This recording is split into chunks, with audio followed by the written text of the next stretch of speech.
system. Our system will start soon. So we start every program with deep present.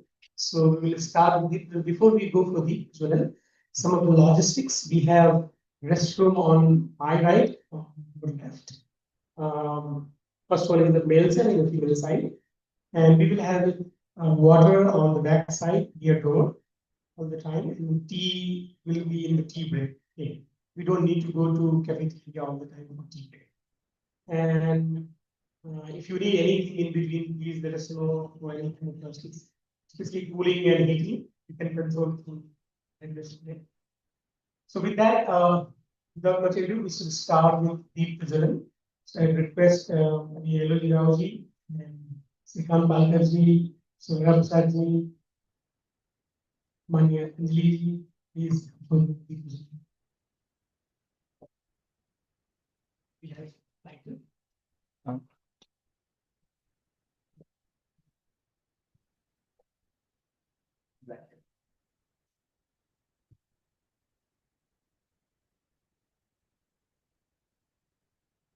No.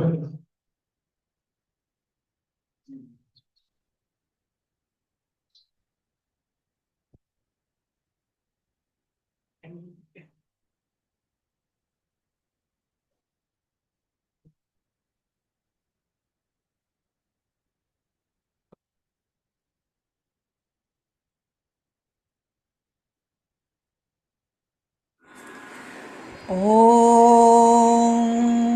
पूर्णमदः पूर्णमिदं पूर्णात् पूर्णमुदच्यते पूर्णस्य पूर्णमादाय पूर्णमेवावशिष्यते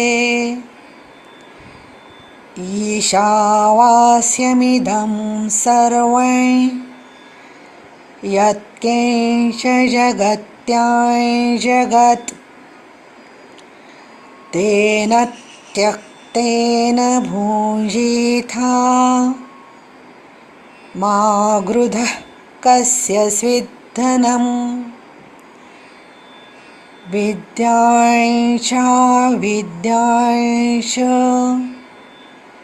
यस्तद्वेदो भयं सः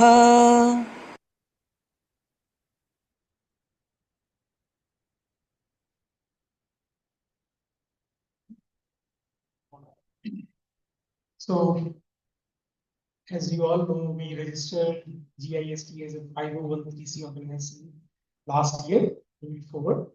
So we will start with our annual report. That's what we did last year. We did some activities, did some exciting, some challenges, some barriers. We'll talk about that as well. So in GIST, we have 5 major verticals. One is agriculture, another one is environment, nutrition 360, and we have NGO where like my organizations, people have been with us, we'll talk about that as well. The very new one is the next gen scholars. You'll see a lot of new faces here. So next gen scholars means school goers. We talk about summer intensity started last year. So we'll talk about that in brief of each of the verticals in the annual. So I will start each vertical one by one, and I will request the lead of that vertical to talk about that annual report or activities in the last 1 year in 2 to 3 minutes. We will start with the agriculture vertical. We have Professor Varad Shah, who is our board of advisor and leading overall agriculture activities. So I request Professor Varad Shah to talk about what we did in agriculture last month. Namaskar. Prakash, thank you very much for giving me this opportunity to summarize some of the activities which were done in the vertical for agriculture. I have 6 items to say, and I'll be very brief. Anyone wants more details about those activities, please reach out to any one of us and let's stay. One of the main objectives of the vertical agriculture is to make sure there is a networking opportunities with the US people and also from India. So through that, we have done a couple of seminars to connect Indian scholars with American scholars, and most of these are online. And I would just like to give one as a highlight of that example. is an organization called Grow Further, which is a US-based non-government organization. And they have recently started opportunities to fund international projects specifically for India. So Grow Further in India, there has been an opportunity to support research and also capacity building activities. And the leadership of that is led by Dr. Venkata Fadimarajan, and he gave an online seminar, and there were almost 100 or 120 applicants for that. I don't know how they will finalize, but they're supporting about maybe few of those projects in the future. That's one of the activities. And the second one is we also facilitated the visit of some of the Indian scholars to the US. And especially because when we talk about agriculture, Indian Council of Agriculture Research is one of the premier research organizations in India. So last year, in collaboration with American Association for Agricultural Scientists of Indian origin, along with GISC, we invited the DDG of the International Programs, Sharmaji, to come here to US, and he participated in a annual conference of American Society of Agronomy, Crop Science Society of America, and Soil Science Society of America together. And he talked about how ICR is envisioning itself to be a premier organization, not only in India, but also Asia and also beyond. So he provided that speech. And then we are working with them. They're organizing International Agronomy Congress in India. So GISC, AISIO, and Tri Societies are trying to collaborate with them so that it will open up more networking opportunities for research scholars. That's just another example, second one. And the third one is that one of our members of our vertical have visited India multiple times, and Yogi Raji and other people have connected us with local organizations there, either they're universities or the research organizations, so that we can talk to them about our activities which we are doing here. So there are several people who went there, but I would just like to mention three of us here who are in this room. Gopal Kakani, who is a professor at University of Florida, and I went to India, and Prakash also went.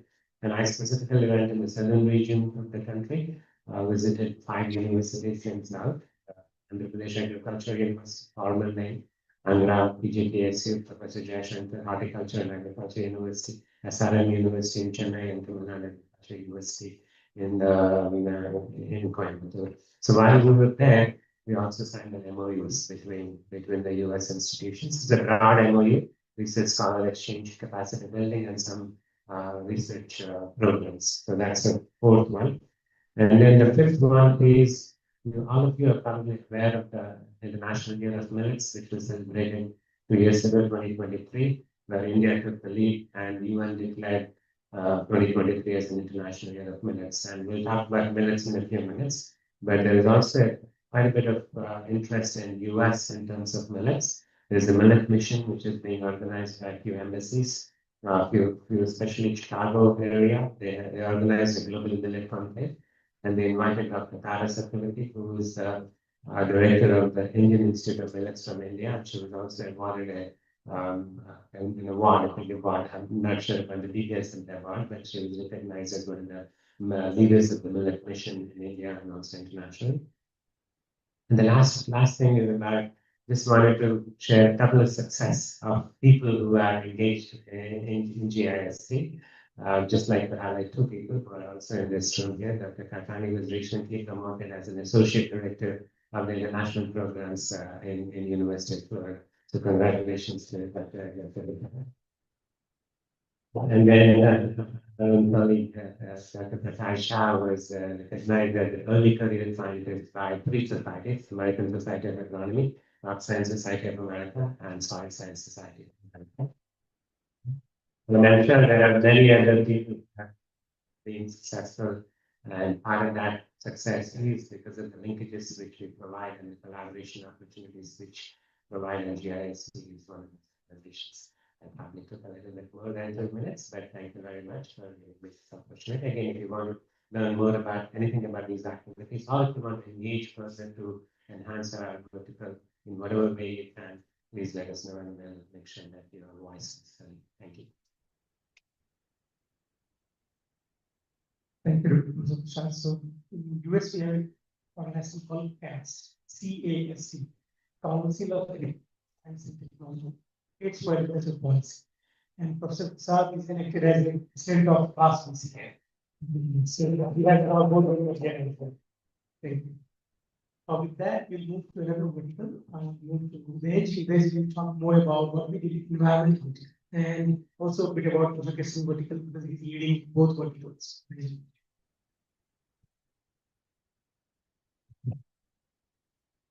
Namaskar. Thank you. So yeah, my name is John. Yeah, about year and a half back. Environmental vertical is something that was of interest to me. So it's very broad. क्या करना था, we are still getting it out, right? So what we've done, and everybody brings their own flavor. My flavor of it was that I imagine Bharat is a place where everything stays the same. If they can just clean up, maybe they just go also that we don't find leakage, right? Just we don't find scraps of paper, plastic. I think it's a place I feel full of contentment and joy and find peace in it. So that is my desire. Right? Whether we get there or not, don't know, right? Because I'm just gonna take small anecdotes that I go to different countries, Mexico City here, somewhere in China. I always notice they walk across the street and you find scraps. I find scraps of paper. And whenever I go find it, that place seems like that. I imagine Charles or Pans or maybe the Buddhas came in part of the place where we felt like we belong. We would not throw trash on the streets because it was ours. Somewhere along the way we lost. And that's why our cities have become, yeah, chalo jaate hain public, take to speaker, right? So anyway, that's my thought. And that's where I want to take, right? So in direction of that, whatever as a group we can accomplish, that's the mission statement. So with that said, we have been trying to do things, and anybody who is interested can always contribute. I can be a point of contact, just a point of contact. Look for ways to improve waste management. I mean, let's not have stuff fill up our land business one. That's one. Connect with universities where good work is being done, bring those concepts in, and connect students that want to be in this space. Maybe they are in the US and then are vice versa. So that's the broad scope. It's still evolving. So I don't think to have an answer. So what happened the last 1.5 years, we got connected with Siddharth Yachi, an amazing naval engineer. He comes from a family of people who have British, amazing guy. So in Jamnagar, what he has done is a waste management plant. And what they do, and they also have a goshala. So they are taking care of cows that are stray cows. So to feed the goshala, he needs to have vegetables and stuff like that. And then the cows generate manure, or they're compost. So long story short, it's a self-sustaining plant that is made in Jamnagar that takes waste from fish markets, meat markets, vegetable markets, restaurants, and even home organic waste, and generates CNG, which is you take gobar gas jo aata hai, huge tanks. You can done it all yourself, right?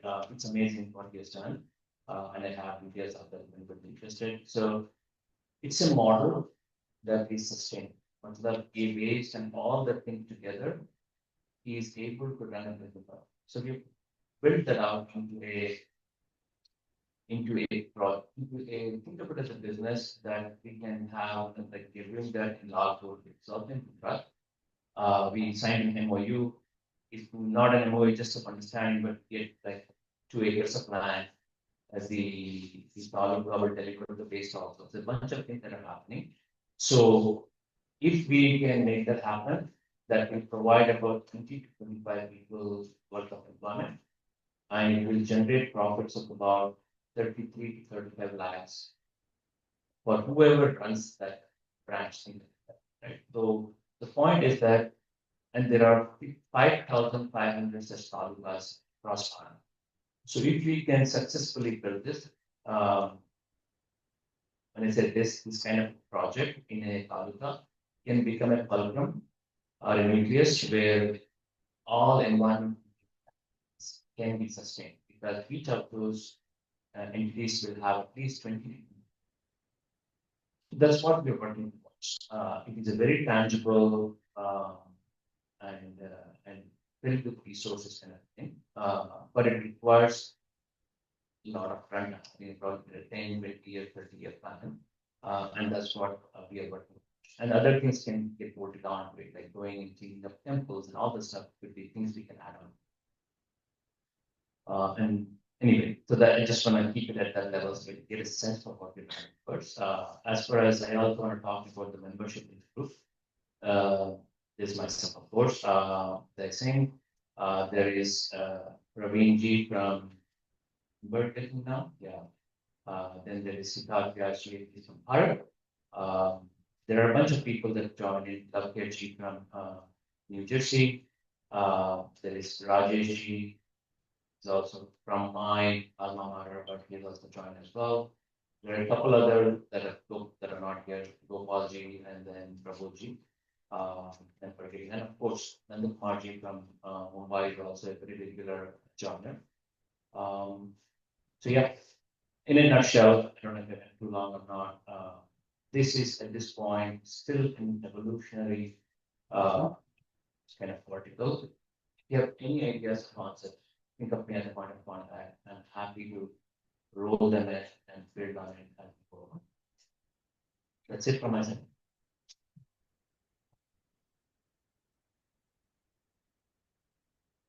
We have our flagship vertical, which is Nutrition. So Nutrition 360, which was renamed from Ahar Kant, what we do in Bharat. Here is Nutrition 360. So we have Dr. Mahajan Sitaramanji. He will update on Nutrition 360 program we did last year. What are the activities? Hey. Namaste. Good to see everybody here at our Hindu University of America campus. So how do you like the campus accommodations? All okay? Yeah. Okay. Yeah, I keep coming here every month, so this is like home to me.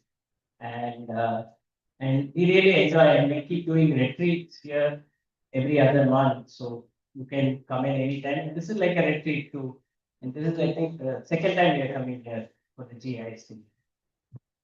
So let me talk about the Nutrition 360 program and what's happened in the last 1 year or so. Okay. So the biggest update for the year is probably Dr. Eloji, Dr. Eloji, Dr. Eloji. He's been the driving force, calling people, messaging, emailing. He's there in every meeting. We've been having meetings every week, sometimes multiple meetings. He's been a big source of inspiration for all of us. I think without him, we would not be here today with this program. And like he mentioned, Nutrition 360 actually continued from this Ahar Kranti program in India. Okay. The only difference was Ahar Kranti was mainly about malnutrition in India and improving the nutrition in India. And then we started having discussions. So how do we bring a program around nutrition in the US? And if you see, the problem in the US is slightly different. Obesity is a big problem. Wrong nutrition is actually a problem. People are still looking at this whole pyramid, diet and nutrition pyramid, which are slightly outdated for today's nutritional concepts. So we've been having meetings and we've done a lot of literature survey, research. I think more than 100 people might have contributed to presentations and research, and we have put together a lot of documents over the last year. I think some of them are here, Vandanaji, Rajeshji, and Komeshi. Many of them are here today. And a lot of Ayurvedic doctors were involved in this process too. Each of them were given different modules to work on, and we worked for a long time to kind of create the awareness document around nutrition. What are the problems with nutrition today? And all this culminated in a big Nutrition 360 launch on Ayurveda Day. Ayurveda Day is celebrated September 23rd this year. And we had a big launch in 6 different Indian consulates in the US. Los Angeles, right? Bay Area, Atlanta, Houston, New York, Chicago, Seattle, not in India. No Los Angeles. No Los Angeles. Bay. 6 different consulates actually had an official launch of this Nutrition 360 program. During Ayurveda Day, we gave a presentation on this. We talked about GIS, our company, what the problem with nutrition today and how we can actually solve this and take this forward. So as a next step to this big launch, and after that, I think we've been in touch with many NGOs and communities and other organizations through whom we are actually going to spread this information about Nutrition 360. And one of the big reasons we are all here is to talk about how we can scale this program. I think we've come a long way in the last 1 year, but this is just the beginning. We need to create a lot of awareness about nutrition and how we can actually improve nutrition in this country. Maybe start with the Indian American community and then expand out. So that's why we are going to be having sessions after this today, brainstorming and coming up with content and ideas and roll-out plans for them. So thank you all for coming and look forward to the discussions today and then around if you need to have any discussions. Thank you. I think you all have noticed in flyer we have connect, collaborate, and contribute. So the next vertical, which is about NGO and what activities we did last year, because of KG talk about how we are trying to connect with different organizations. We can talk about what we did last 1 year. This is one example. We have multiple examples. Namaskar, everyone. First of all, thank you, Prakash ji. I'm very new myself, so we haven't had a long history of any accomplishments, but we'll share whatever little bit we have done. So I'm a graduate of IIT Roorkee, and I'll tell you how we got connected. Because that itself tells you there is a bigger force which is trying to bring people together. So last year I was in Delhi, and long story, I met Dattaji in the Chandewala office. And he said, are you planning to come to India and do something here? Or you would like to do something in the US? Well, I was recently retired.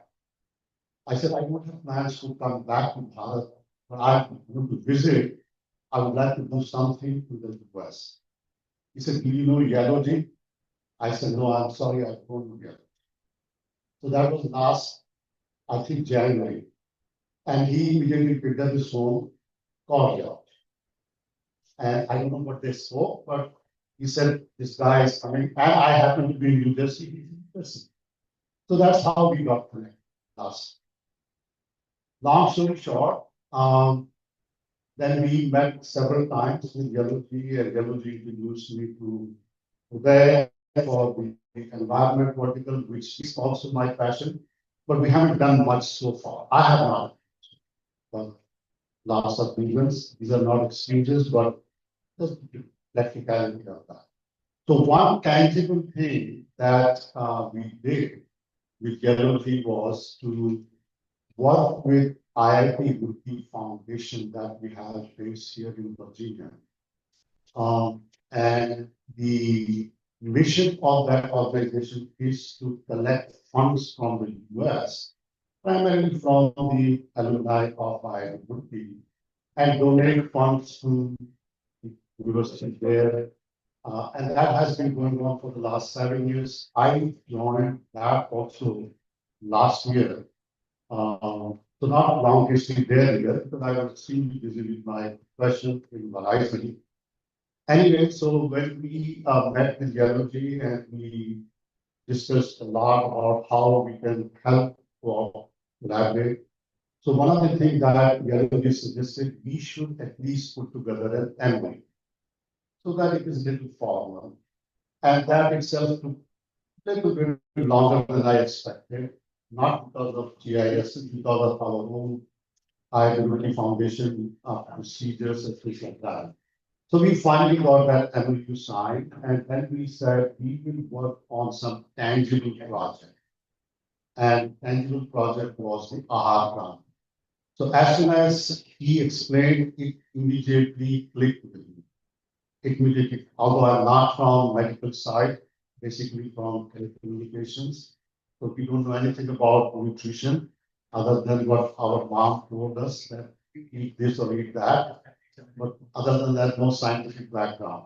So, but the way he presented his material, it was immediately really getting into the heart. And yes, there is such a thing missing in our life.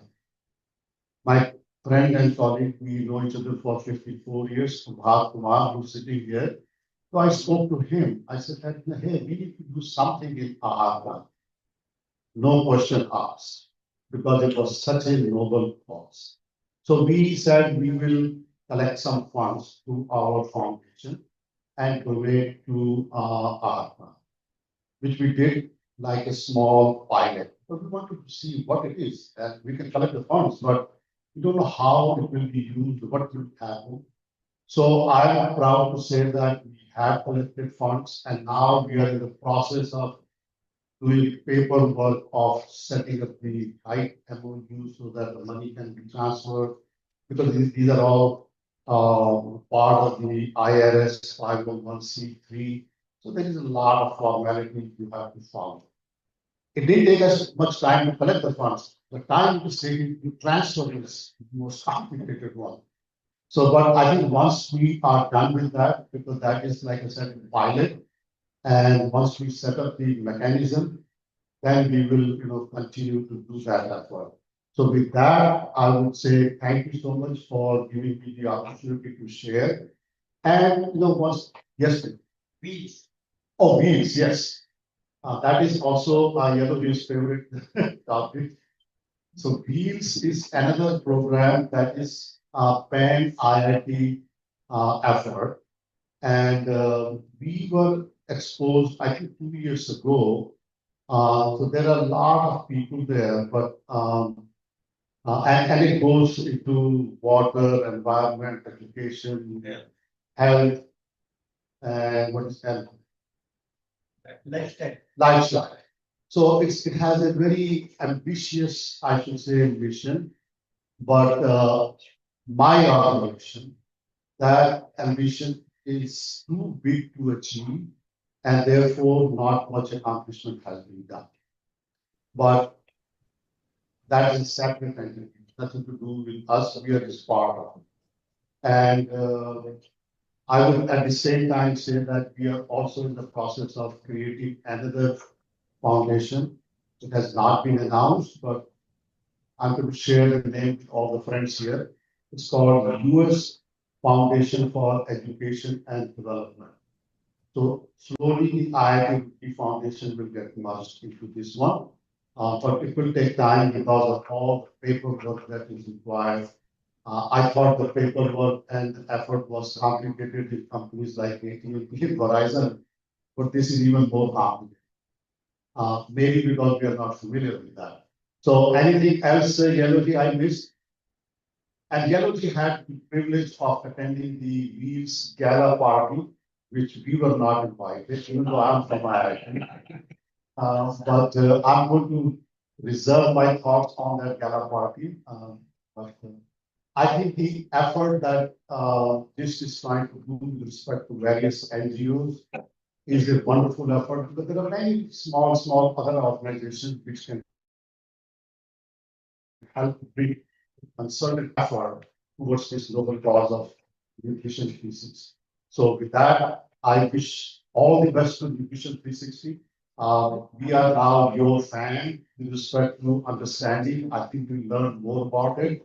We heard Dr. Washington in New York, and it was an amazing presentation and the panel session that we had organized. So it opened our eyes, for a naive person who had no exposure, it opened our eyes. So thank you.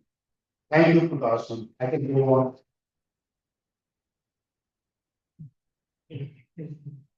on. Likewise, the Friday Rotary Foundation, we have a couple of organizations which is working now, we'll update later. But four major organizations I'd like to highlight. First is AASIO, Association of Agricultural Scientists of Indian Origin. Those scientists are working close to 300 scientists in the US. They are contributing back to Earth somehow. Another organization is SIAGI, Society of Young Agriculture and Technology Scholar of India. And AAPI, Association of Physicians of Indian Origin, where he is working on nutrition aspects. So these three major organizations, as well as many other foundations, are working together. And with that, I will move to online Sitaram. Yes. So we have Professor T. Sitaram, who is chairman of AICT, All India Council for Technical Education. And we are talking about connect, collaborate, and contribute. So he will mostly talk about how best we can contribute back to Bharat. And he's our keynote speaker. So if you can pull Mr. Sitaram on the screen, and he can deliver his keynote speech on how we can collaborate and contribute back to Bharat.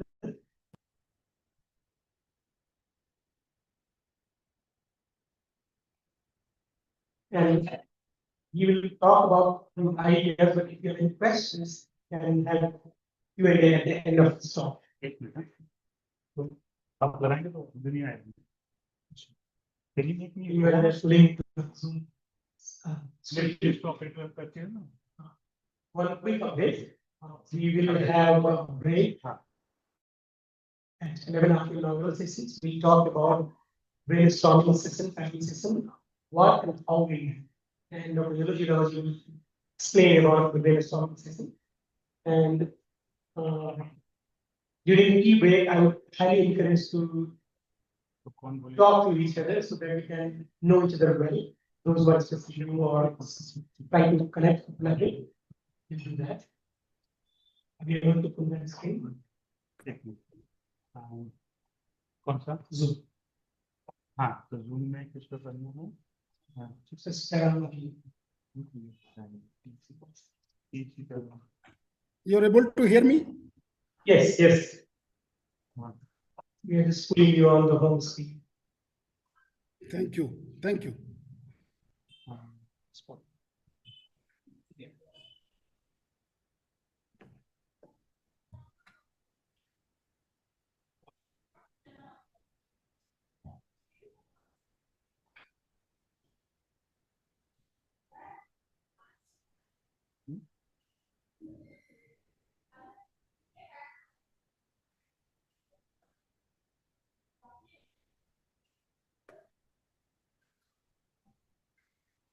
PowerPoint को बंद करना पड़ेगा PowerPoint को बंद कर दीजिए पहले PowerPoint on करना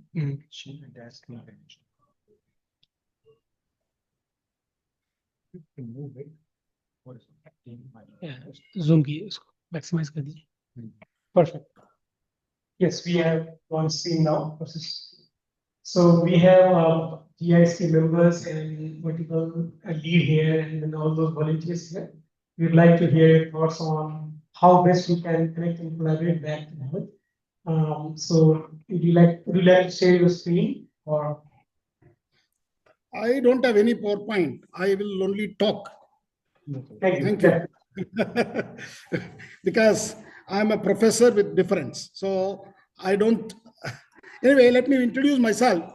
I'm Professor Sitaram. I'm professor at Indian Institute of Science, Bangalore. I'm a professor in civil engineering. Okay. I did my PhD from University of Waterloo in Canada and then postdoc at UT Austin. And since 94, I'm a professor at Indian Institute of Science. Then I became the director at IIT Guwahati. Can you hear me now? Hello? Yes. Yeah. If you are not able to hear me, please alert me so that I can stop and maybe find out what is the reason. So I actually started my career at Indian Institute of Science. Before that, I was in North America only about 10 years. And then now I am the chairman for All India Council for Technical Education. So good evening to everyone. Warm greetings to all of you from India. It gives me an immense pleasure to speak to the just annual meeting. And I knew Dr. L.O.G. Rao, who was a contemporary to me at Indian Institute of Science when I was doing my master's. He was at Indian Institute of Science doing his PhD. So I represent the All India Council for Technical Education. I hope in the audience, a lot of engineers are there. I assume that, but if not, pardon me. And I just wanted to briefly tell you, AICTE is a regulator for the engineering, management, design, education in the country. It started actually through the Act of Parliament in 1987, when Government of India saw a large number of engineering colleges started mushrooming in southern part of India, starting from Karnataka, Tamil Nadu, the Kerala, and that time United Andhra Pradesh, and then Maharashtra. So when large number of engineering colleges started, the Government of India thought that it should be regulated in terms of quality as well as numbers. So the birth of AICTE took through the Act of Parliament in 1987. Okay, and the first 5 chairmen were the Minister of HRD, and the first full-time chairman is Professor S.K. Khanna, who was the former Vice Chancellor of University of Roorkee and presently IIT Roorkee. Since then, a lot of things have seen, this institution has seen a lot of changes, and 4 directors of IIT had become the chairman of AICTE, and I'm also one of them. In the last 6 years, Professor Sahasrabuddhe was there, and then the last 3 years, I took over as the chairman. So I just wanted to tell you, AICTE is today is more than a regulator. It's a facilitator. So we facilitate, like that's where I am actually talking to you today, to the just forum. So how do we facilitate Indian diaspora who's staying outside to our institutions? To give you that context, I have to give you some little background about this, because I myself, spent about 30 and odd years at Indian Institute of Science, and another 4 years at IIT Guwahati. I also didn't know much when I joined AICTE. Since last 3 years, I'm the chairman. So I understood a little bit, and that little bit knowledge I will first share, and then, put a proposal how we can collaborate with Indian diaspora who are sitting in the North America. And I understand that all of you are excelled in your own domain, and you have led the teams and in science, technology, and other areas. So first of all, I'm very happy for you to ask me to give some sort of a talk or a dialogue between Indian science technology institutions and US Indian diaspora who have really excelled. So AICTE today has about 14,000 institutions. Okay, and we generally, just talking about engineering and technology, we have about plus 3,000 plus engineering colleges across the country, and it is there in every district of the country. So we have something like 800 plus districts. In all districts we have, and more importantly, we have engineering colleges even in Andaman and Nicobar, and a polytechnic in the island of which is in the Indian Ocean. So what I wanted to say is, we have democratized the engineering education. Whoever has dreamt of doing an engineering degree, that possibility has been given to the students, and they have a choice to select. And there are quite a good number of good institutions across India. And why I said the narrative we have to change, but we are in that process of changing that narrative, that engineering graduates from India are really excellent. So I also would like to tell you, these institutions have generated large number of engineers. When I say that, I have to give you some numbers. About 1.5 million engineers graduate every year from last 15 years continuously. And all our IITs, premier institutions, and IIITs, NITs put together graduate something like 40,000 engineers. So that means 40,000 against 1.5 million, it's something like 1.5 to 2% only are our elite institutions. Rest of them are what we call ourselves, second and third grade engineering colleges. But majority of these engineers are only actually positioned themselves later on with a master's or a PhD somewhere else and have contributed to the nation building. Whether it is ISRO, 100% of our people are from these engineering colleges, DRDO, BARC, and even in creation of digital public infrastructure, majority of them are engineers from these engineering colleges. Okay, even I will go on an extra step. All my IITs professor, I myself have taken a stock of this and I wanted to tell you and share that information. 90% of my IIT faculty are from these institutions, their BTech degree. Okay, then they might have done one degree, MTech, PhD somewhere else, even in Harvard. So I keep in a lighter vein. I always say, if I ask a professor of Indian Institute of Technologies and even Indian Institute of Science, where did you graduate? They only starts with, I did my master's from IIT Bombay, PhD from Carnegie Mellon, postdoc from Harvard. They'll never tell you where did they graduate from. They would have graduated from one of these engineering colleges. This is the real number statistics coming from the chairman IICT.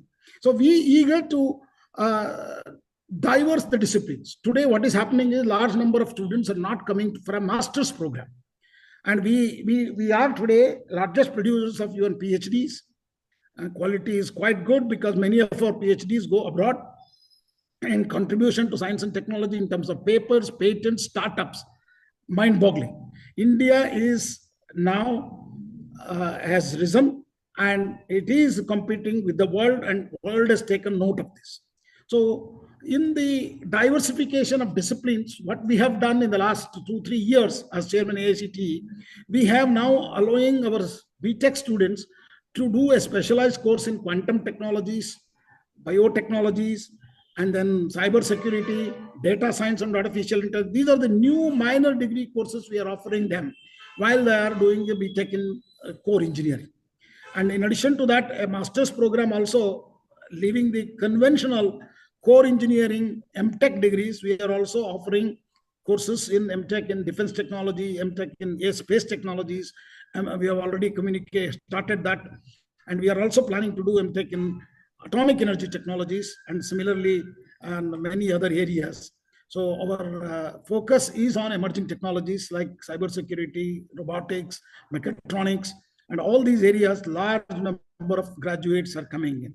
We do have problems. I'm not saying there are no problems. Everything is not rosy, but our kids are really doing very well in terms of experiential learning, thanks to NEP, collaborative learning, peer learning, and self-learning through Swayam Plus platforms, one of the largest MOOCs platforms in the world. I mean, it is as competing almost with your MIT MOOCs platforms. So we cater to diverse disciplines, as I told you, from engineering to technology to management, architecture and design, vocational education and applied arts. We are also focusing on skill development, and skilling courses are also been provided to the students while they are in the college. We have actually created what is called as National Education Alliance for Technology. It's a NEET, a portal where more than 160 edutech companies partnering to cater to skill courses to our students. And these 160 companies have more than about 600 products actually to train our students directly, either beyond the curriculum or within the curriculum. Because both AICTE and UGC has announced up to 40% of their courses in engineering could be taken through these skill courses. But in the ground level, there are a lot of things have to be changing because our universities have to adapt to these new changes, because we are now practicing the national education policy in the last 5 years only, where we brought in a lot of flexibility to students, and it is a student-centric policy. As we look towards Vikasit Bharat at 2047, our vision is to position India as a global leader in technical education. For the time being itself, our numbers are so large. Our engineers who have graduated from India, and even the managers with MBA degree or a PG diploma in management, are omnipresent in every company of the world. And I don't have any hesitation to tell you that our people are doing exceedingly well, whether it is America, Europe, or Canada, or Australia, and even New Zealand.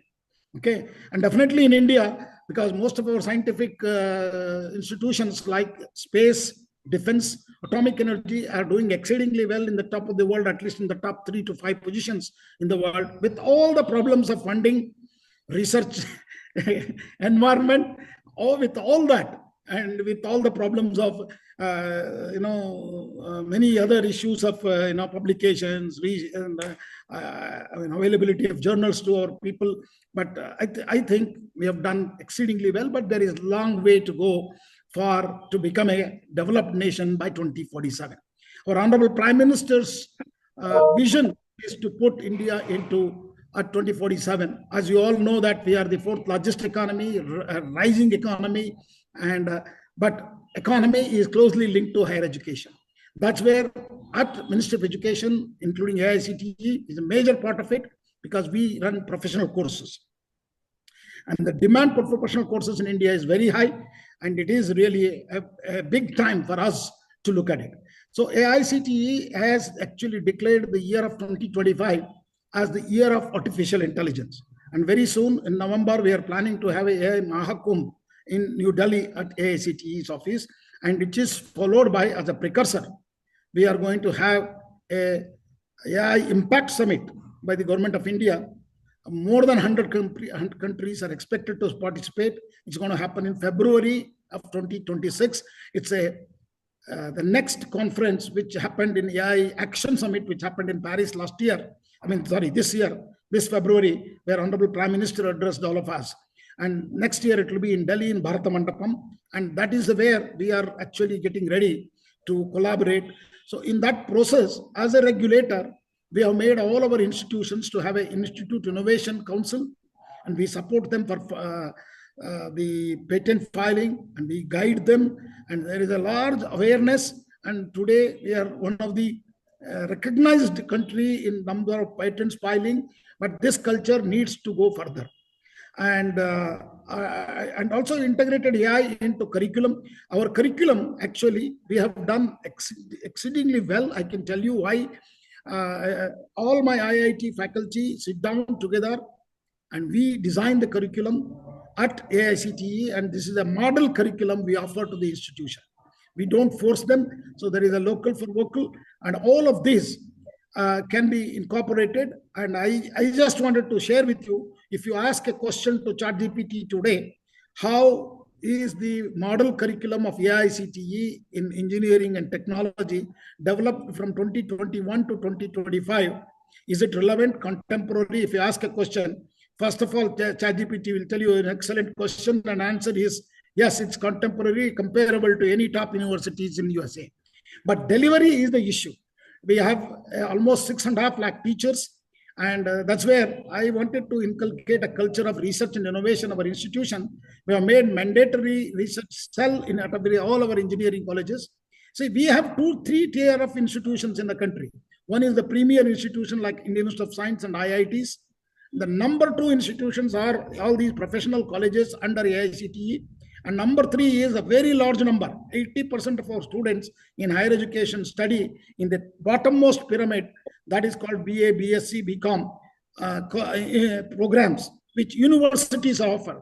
There are about 1,200 universities across the country, both in the private sector and the public sector. And majority of these universities are actually state supported through the State Act, as the education being a concurrent subject between the central government and the state government.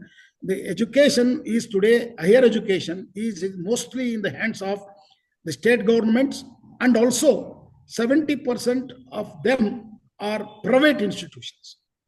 Okay, so here the reason what we require is, we know the problems. Problem is we need a faculty upskilling. Our kids are very smarter, actually. They are very well versed with the technology. And today we have, everybody has a smartphone, and our digital public infrastructure is on a very strong footage. And we have not much of a, I can say, digital divide, because many of you might have left India for a long time. But India is today, at least digitally, very well connected. So faculty upskilling is our challenge. So AICTE has created an Atal Academy that is called AICTE Teaching and Learning Academy. And this academy has trained 300,000 teachers so far in the last 3 years. under my guidance, and we have created this academy to conduct thousands of faculty development programs, both physically as well as online, in cutting edge areas such as artificial intelligence, machine learning, quantum computing, data science, ensuring that our leaders are future ready, our teachers are future ready. So I'm also talking about AI in a learning platform. Swayam is our MOOCs platform, one of the largest, more than 10,000 courses on Swayam platform, which is again run by IIT Madras, and where students can take these courses through a self-learning mode and a flexible mode and take an exam to NPTEL and also get a credit. And we have, as I already mentioned about National Education Alliance for Technology of AICTE, you can browse through all of these in the internet. It is all there, public domain. Anybody, anywhere in the earth can get an access to this. AI in learning platforms like Swayam Plus has been introduced today to bring in private industries also to offer these courses to all. So similarly, as I told you, we also AI for innovation and strategy. Every institution has an Institute Innovation Council, and we have an innovation cell, and we have a Yukti repository of all their activities, and then the innovation different levels of we have classified them, TRL different starting from 1 to 7 to 8 TRL level product or process innovations have been listed in the Yukti repository. And Smart India Hackathon is one of the largest hackathon, open innovation hackathon happens in the world. So last year it is about 300,000 students participated. This year 500,000 students participate. And Honorable Prime Minister Narendra Modi ji, every time since 2017, he has interacted with the kids on Smart India Hackathon, the winning teams. Every time. Every year religiously, he does it in December. And this gives a lot of motivation to the young people of India. And they are very keen to participate, to do something. The Smart India Hackathon happens in two modes. One is a software hackathon. Another is a hardware hackathon. In a software hackathon, it is 1.5 days non-stop, but the problem statements are come from the government of India. All line ministries use the problem statement, and students in a team work solve these problems. And in hardware hackathon, they build products using technology. Okay, so we have witnessed an exponential rise in the student startups, and today we are the third largest startup capital of the world, and hopefully in the same momentum continues. And I think we will be soon number one in the startups, much before we become number one in the economy, number one in the higher education field. AICT is deeply focused on employability, and with our National Apprenticeship Training Scheme, NATS, and several programs like NAPS. And in addition to that, we also have what is called as AICT Internship Portal with 75,000 companies with more than 2 crores. We have opened our internship portal through Ministry of Education to beyond engineering, beyond management, and even to the BA, BSc students as well.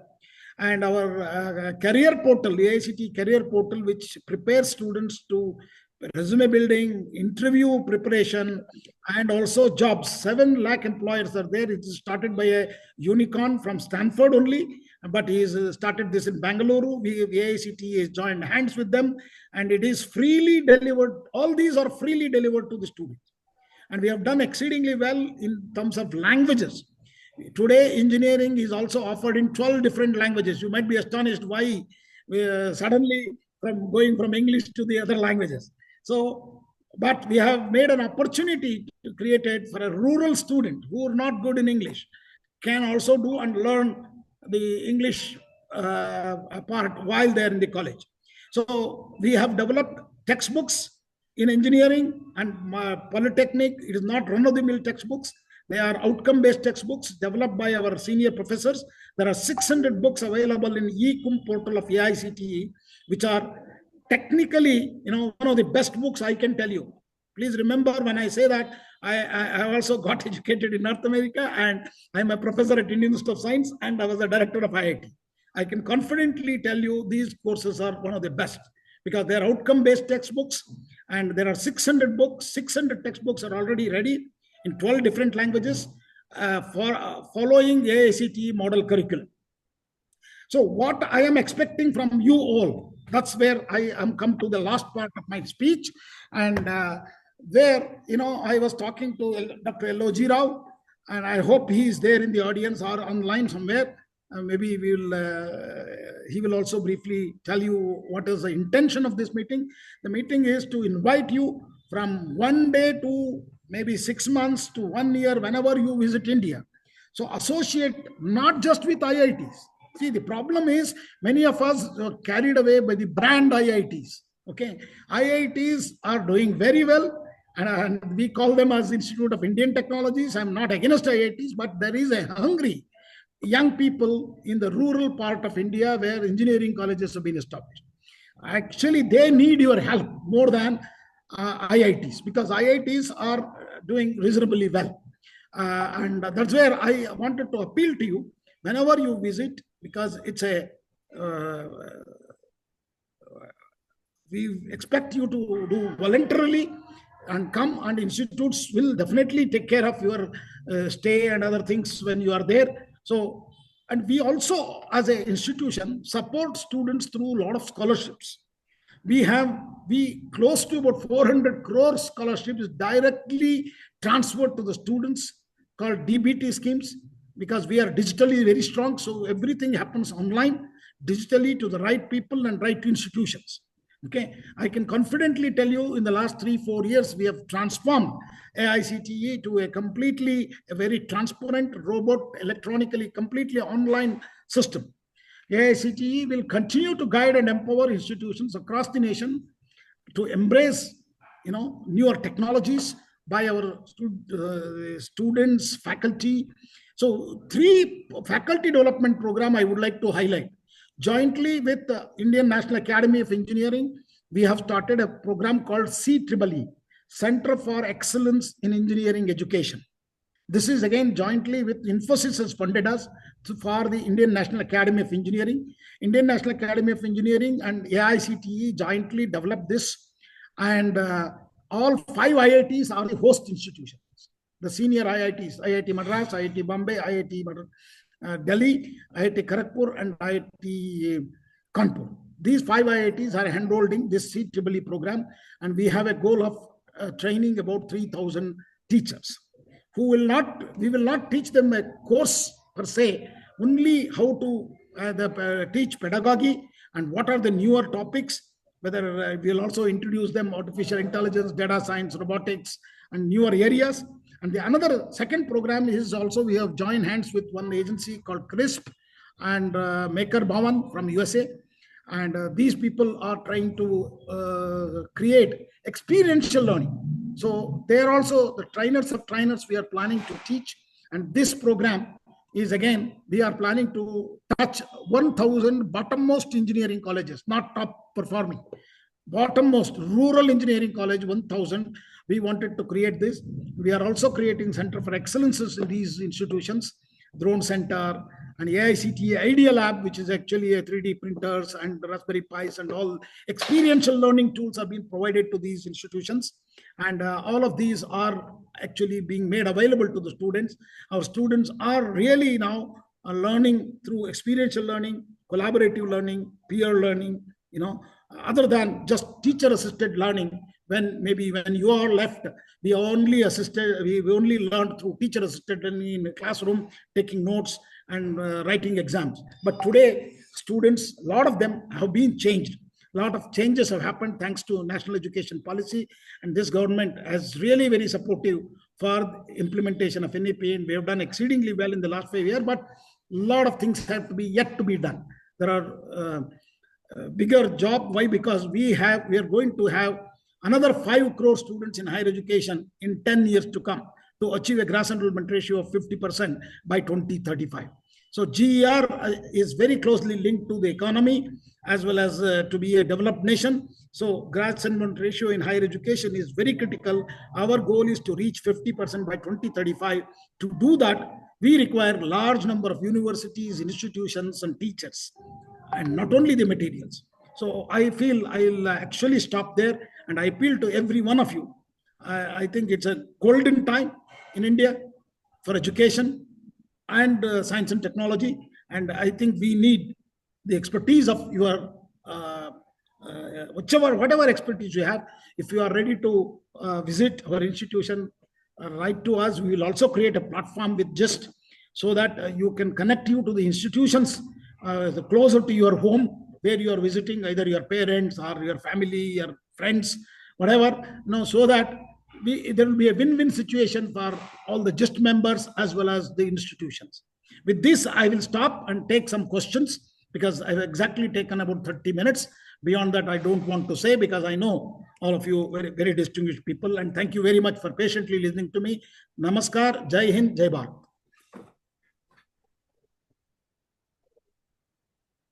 Thank you very much, Professor. I will share your contact details to our team members, and they will definitely reach out to you. We have some questions on the line, but we'll do it. You have to speak to the mic, Professor. I don't know. It's a little closer to the mic. Thank you very much. Can you hear me now? Yes. Thank you very much. I will share your contact details to our team members. We will take two questions before we move to the next speaker.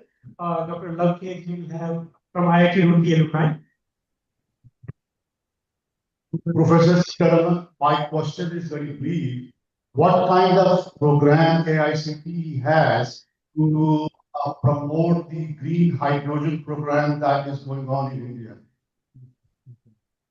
Sir, I have to tell you, green hydrogen, we have only started with some of the universities, and we haven't gone in a very big way right away, but we are quite good in quantum, semiconductors, okay, and defense technologies, atomic energy technologies, and space technologies. So, but in hydrogen, several universities, I can send you the details if you want, have started, and some of the IITs are doing some work at IIT Guwahati. I'm very sure there is a group working on green hydrogen. But beyond that, in engineering colleges, I think it's a little advanced because they need also infrastructure and facilities to work on. So I'll stop there. Thank you. We'll take one last question. My name is Prabhat Kumar. I'm also from IIT. Can you hear me? Yeah, I can hear you, but a little noise is there. Yeah. I was saying my name is Prabhat Kumar and my question is, first of all, very nice talk and lots of topics were covered by you. Most interested that I am in is the 1,000 bottom type meaning resources in rural India. So my question is, how can I be in touch with you to explore further, and what other information you can provide before we visit India? By the way, I will be in India in November, December. Thank you. Thank you. So that practice is a project, actually, I told you already, it's a joint project between a CRISP, an association in Hyderabad, along with Makers Bhavan and LEAP. There is one of the professors of IIT Mandi has developed. All these are trying to train trainers of trainers in critical thinking, problem solving, and experiential learning and teaching. So this is where I think this is the project already started and working. And how you can join, I will have to connect you to the CRISP team, but you can always come to us and we will definitely connect you to the institutions AICTE has. Okay. So that is what I told LOG, to come up with a clear plan of, one-to-one mentoring. It's very important for either my PhD students or because many of the engineering colleges also have PhD students now. Your ideas and discussions with them and continuous engagement with them, even online, would definitely help them. So that is where we have to think about how to really connect you to that. Practice is already an established project which is already going on jointly, because of funding equally we are putting it. Myself, that means the AICTE has put 50% of the money, something like it's about 25 crores. Out of about 12.5 crores, AICTE puts it, and another 12.5 crores Makers Bhavan is giving it. And another program I talked about, CEEE, Infosys has already funded 38 crores. That's where we bring in teachers from the engineering colleges to IITs, and their stay, accommodation, transport is all covered. Okay, but teachers are also been, from IITs, these 5 IITs, they are spending quite a bit of time. So their honorarium and other things are covered by the Infosys Foundation. Infosys Foundation has already offered us that, if this program becomes successful, they don't mind taking up another 1,000 institutions. So I mean, for you to come, I think we need to create a separately, maybe through GIST and engagement. And or if you want to connect you to some institution nearby, so we will definitely write to those institutions, connect you to that institution so that you can contribute. Thank you.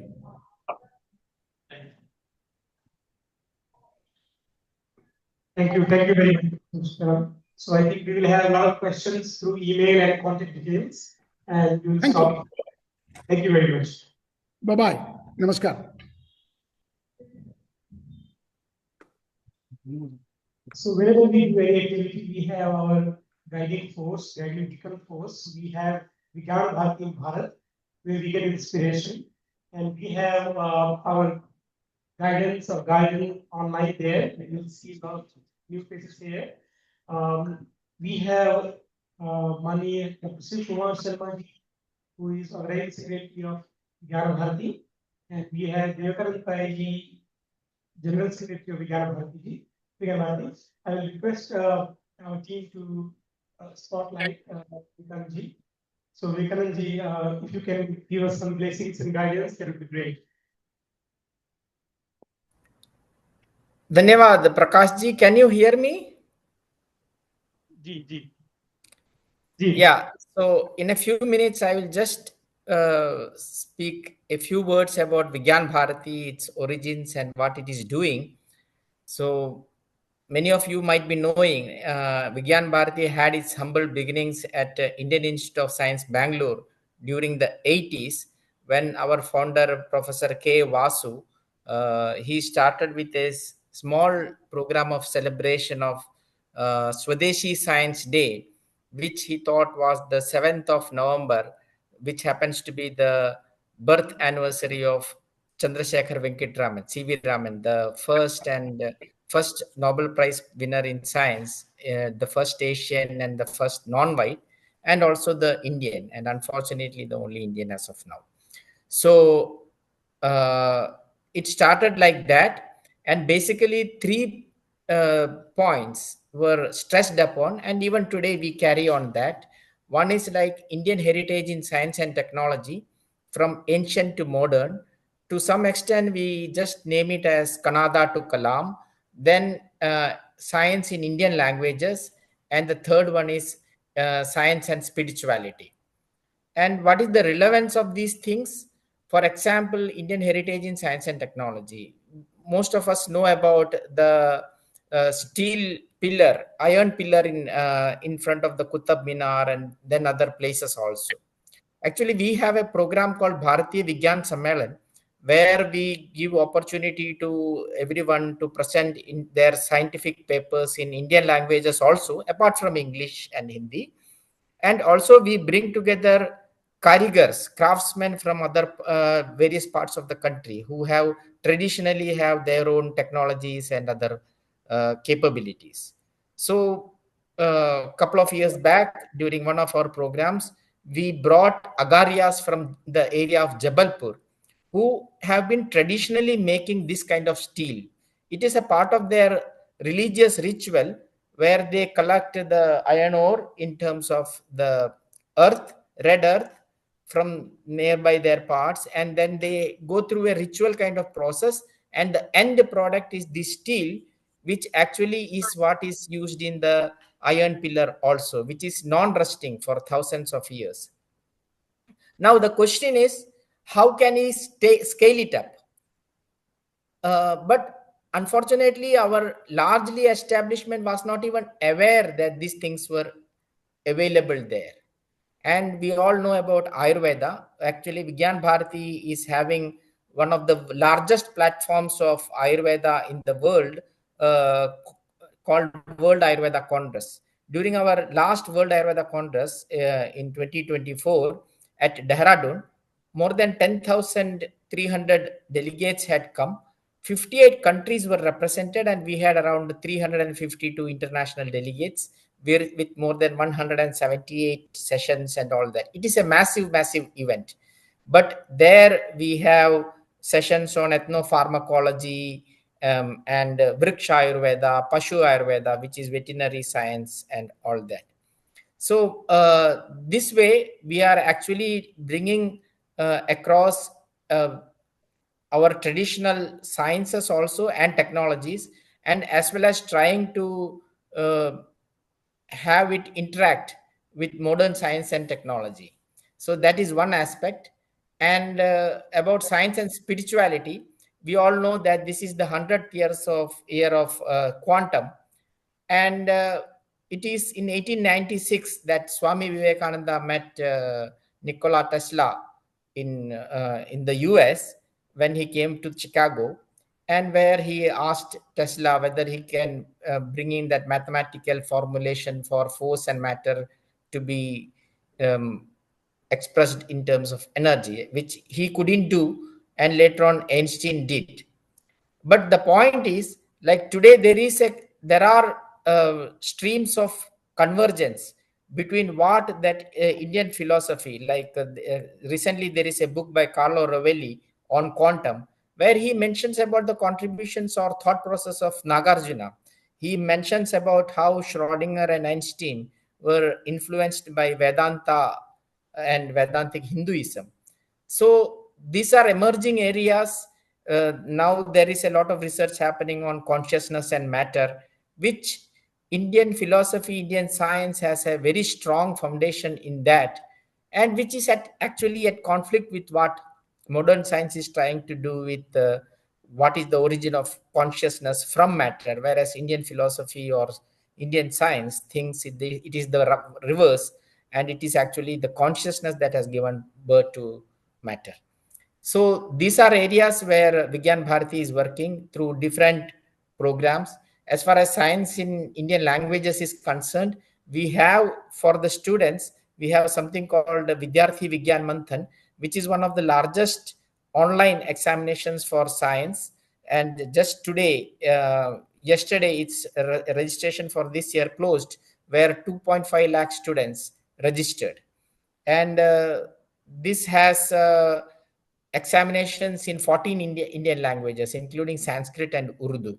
So we are giving opportunities for students to engage in science and know about Indian science, Indian heritage in science in their language also, and compete in their language also. Then we give them an opportunity to participate in a national, to the selected students in a national institution like say IIT Kanpur or IIT BHU, then BARC, Indian Institute of Chemical Technology, where they have a science camp. So there is a screening process before that. Then we have something called Bharatiya Vigyan Sammelan, which is upcoming in December 26 to 29 at Tirupati, which will be inaugurated by Param Pujya Sarasangchalak Dr. Mohanji Bhagavat, where we give actually opportunity for, as I mentioned earlier, persons to present their papers in different languages. So we have now received papers in Sanskrit, in Odia, in Telugu, Tamil, Malayalam, and other languages also, apart from English and Hindi. So then we have something called World Ocean Science Congress, which is upcoming in February 23 to 26 at National Institute of Oceanography, Goa, where we actually bring together various institutions in terms of oceanography, then marine sciences, then fisheries, and even security architecture, because India has around 11,000 kilometers of coastline, and nearly 5 crores plus people are depending on fishery, and a huge amount of exclusive economic zone, which is very huge. It is almost like near to the landmass of India, and which has today, the government of India is also coming up with the deep ocean mission and activities like that, and which has huge resources. Just recently, Hardeep Singh Puri ji mentioned about India's Guyana movement with oil and gas find in Andamans. So we are bringing together different stakeholders in that, including fishermen's representatives also, and we facilitate technology not transfer actually that information and connect the people, and across the organizations also they come together on that. So these are some of the activities Vigyan Bharati is undertaking. There is something called Tech for Seva, where we bring together the CSR and the R&D institutions and also the grassroots organizations. Then we have a women's movement called Shakti, empowering women, and we have a national Ayurveda Students and Youth Association, NASYA. Like that, we have around 19 verticals. We have registered units in 38 prants across the country, and from Leh to Leh Ladakh to Kanyakumari and Gujarat to Assam, Vigyan Bharati has some kind of activity going on across the country today. So this is in a brief. This is um, the situation or status of Vigyan Bharati today. And the GIST was started in 2012, where it was actually Dr. Abdul Kalam at a program in Pune. He started that. And the idea was that India has a large diaspora in science and technology, and how many of them are interested in giving back to the society. So actually how we can make give them a platform to give back to the society in different ways. And maybe that, as Sitaramji mentioned earlier, like they can be that they can mentor not just PhD students, they can mentor even school students also. Some of our selected students from the Vidyarthi Vigyan Manthan, most of them are brilliant students. From 2.5 lakh we are selecting to 90 students. So it is a great screening process, and through a lot of hands-on activities also, apart from the tests and other things. So that is one thing. Then we are thinking of something like My Village 2047, where we can think of some holistic development of some of the selected villages in different areas by through science and technology. And such activities can be possible. Exchange programs can be possible. Many of you are visiting India, like for example Ashutosh Kotwal. He has been visiting India almost on a yearly basis, and every year he comes here. We arrange talks by him. So even this year he came and we had a very good interactive session there in Pune. So many of our people, Vigyan Bharati, like for example, Dr. Shekhar Mande or Satish Shanai. Yeah, Shekhar Mande was the Director General of CSIR. So they are visiting US, Europe regularly. So we can have interactions there also. For example, once when Anil Kakotkarji came to US, there was a small meeting of GIST there. So these avenues are open. So the idea of launching a platform of GIST was to make use of all these opportunities to contribute to a developed India. So this is in nutshell I just wanted to present to you about Vigyan Bharati and our concept of GIST. Namaste. Thank you very much. We will request our guiding force in US, Dr. Yeloji Raj, so he will update more about GIST global activities, what we are doing right now, what are the results, what are the challenges. And then our guiding force in Bharat, Mani Sunil is there on the screen. I can see here. After Yeloji Raj will speak, then we'll get blessings from Mani Sunil. Dhanyavad Prakash. Namaste. Namaste. So those who came in 2023, that was the first meeting, and we thought we will discuss from Saturday afternoon till Sunday afternoon. But the discussion started from the Friday evening dinner itself. So this time it did not happen like that. This is starting from the first session. So in next about 10-12 minutes, I will give you a brief idea about what is GST and GST USA. Some of you have heard the earlier version, the revised version, the growth and the progress. Next one. You're the remote or you will be? No.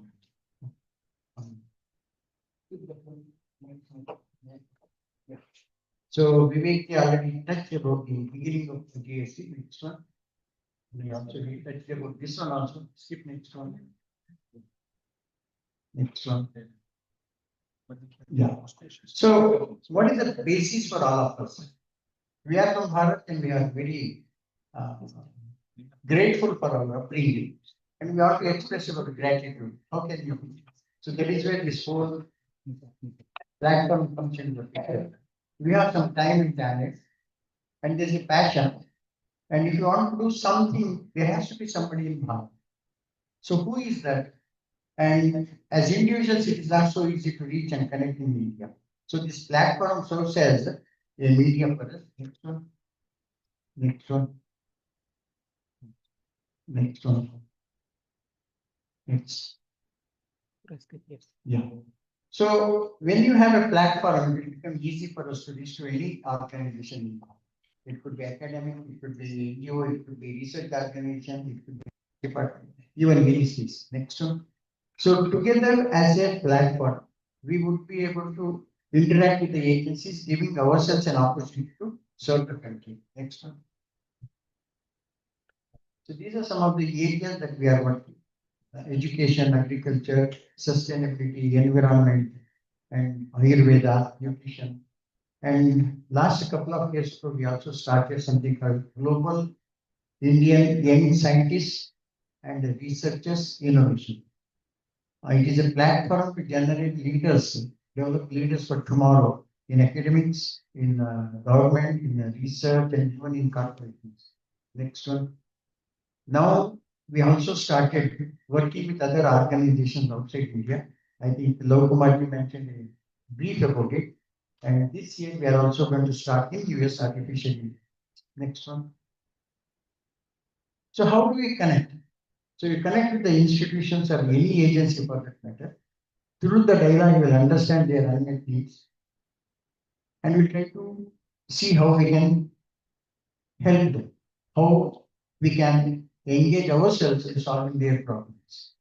Once you have the establishment, then what happens is during the dialogue, we'll also come to know new ways to work with. So we'll work on those things also. And typically, one or two other individual will be the next one. Next one. So once we have these individuals connected with the organizations, through them, we will also come to know what are the other challenges. And as a GST team, we would be able to work with them and provide some sort of solution if possible. And if we don't have subject matter experts already with us, we'll go and recruit for them. That is how exactly this artificial intelligence is started. Next one. So I think you can skip the slide. Whenever we have the collaboration with an academic institution, there are 4 pillars. It has to be beneficial for the students, for the faculty, to the institute, and also nowadays any autonomous institute or universities, they would like to have some rural programs. So it should also benefit. At least 2 or 3 pillars should be able to support. That is how we look for the collaborations. These are some milestones, but Ahar Kranti initiative has been taken as knowledge partner with Ministry of Ayush, Ministry of Women and Child. Similarly, Mission Utkarsh program. Next one. The US chapter started about 2 years ago. Next one. So 3 fundamental goals here. One is what is that we can do to Bharat? Matru-bhumi, Dharma-bhumi, Punya-bhumi. Second one is what is that we can do to the adopted land, Karma-bhumi. Third one is the contribution from our ancient times, our seers and rishis and munis is so profound, but unfortunately today there is no due recognition and acknowledgement for their contribution. So what is that we can do? So we are in dialogue with Indian knowledge system team in Bharat. Along with them, let us see how we are moving. And the right side red ones are the new verticals that we have today: agriculture, Ayurveda, under with not only nutrition 360, summer income. After me, our Manisha is going to talk a little bit about it. Education, environment, AI, and then putting it similar argument. Next one. I think Mahadev mentioned about nutrition 360. It's a dream from last 2 years. Action started about 1 year ago. Rajesh is part of that one, and then Vandana is part of that one. Mahadev ji, Ashish ji. If I miss anyone, Excuse me. Udanpan is also there. Sonal is there. There are party in this Nutrition 360, right? All the 6 consulate welcome to do these events. And the next one, the plan is that after this meet, we will have some rollout plan. We'll see how it is going to be taken to the common men. So in this session, we will be discussing about how the resources to be generated that are useful for the nutrition basic and how we need to roll it out in America. And whatever happens in America is going to happen in outside the world also. So we need to make sure that it happens a good beginning in America. These are all Ayurveda associations who are affiliated organizations. There are many more. Since we did not get the logo on time, we are not able to put them. Somesh is another person who is party to this Nutrition 360. He's putting his DNA to get all these follow-up people, get the information, and these are some of the NGO organizations. Next one. I think that's all. With that, Prakash, back to you. So that was the update on what we did for the last few years and what are the challenges we will talk in next 2 days and what we'll do for next few months. So we'll talk there. So we have among us Mani Sunilji. Mani Sunilji is our guiding force for Vigyan Bharati as well as all the community organizations. What we do here. If you don't know, everybody knows him. So Mani Sunilji is our राष्ट्रीय अखिल भारतीय प्रचार प्रमुख of राष्ट्रीय Swayamsevak Sangh, and earlier he was organizing secretary of Akhil Bharatiya विद्यार्थी परिषद, and he's always the guiding force behind all the activity what we do here. So I will request Mani Sunilji to bless us. Sunilji, over to you.